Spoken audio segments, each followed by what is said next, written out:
So we are also following a who's who crowd getting ready to go to Davos, but it's not the same crowd, not the political crowd.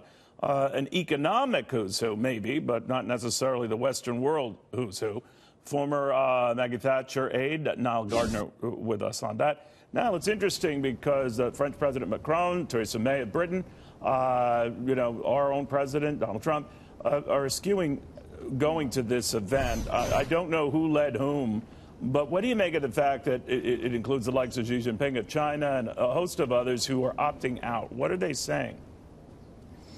Well, I think it's very significant that at Davos this year you have the leaders of the United States, France, Great Britain, sitting it out. And I think that, Davos is increasingly seen as a sort of, talking shop, really. It isn't a place where, frankly, serious business is conducted, which is why the leaders of the US and the UK in particular are staying at home to deal with more pressing matters. And I think that Davos really, at the end of the day, is an overhyped conference, and it doesn't really often address, real-world issues. And I think that a lot of the sort of attendees at Davos are kind of divorced from reality. You also have at Davos as well, I think, a significant sort of anti-Trump audience there. You also have a significant anti-Brexit crowd as well. And so it could be argued that many of those in attendance really are out of sync with a lot of the big changes that are happening on the world stage right now. So it does make a lot of sense, I think, for Donald Trump to stay here at home in Washington and for Theresa May to stay back in London, where she's working through various scenarios ahead of Britain's exit from the EU on March 29th. And how is that going for her? I mean, I know she's got a revised plan. I don't know what the details are, but I don't know. And everything else she's cooked up has not been met with overwhelming support. So what do we know?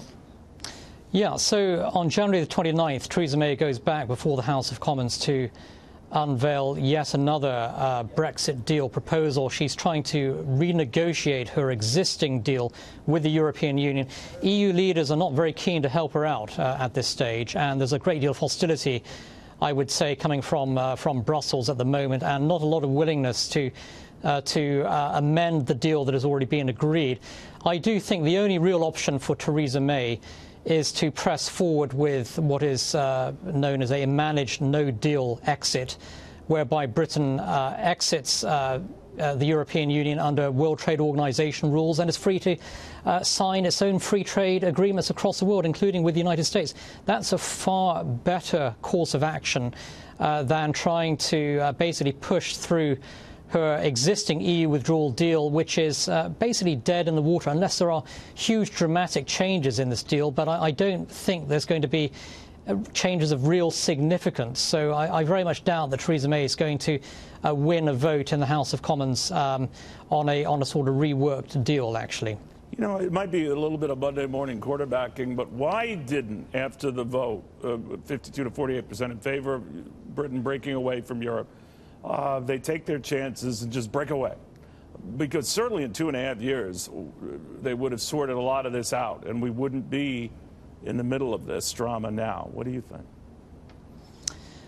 Yeah, well, I mean, I think that it would have been ideal, definitely for Britain to break away sooner, but there are all sorts of restrictions in place in terms of European Union treaties and so on. Right. And so it's a very complex scenario. But, the main thing right now, Neil, is just for Britain to be able to get out of the EU, which is a sinking Titanic. And but do you think that's going to happen now, or that drop-dead date in March is going to come and go, and you'll still be part of you?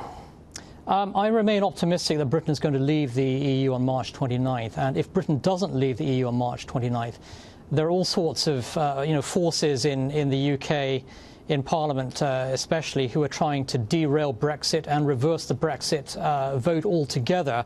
It's vital that Britain seizes this opportunity now to become a truly sovereign, free nation. And March 29th is a hugely important date for the British people, and it's vital that the British government and Parliament respect the will of the British people. They voted to leave the EU.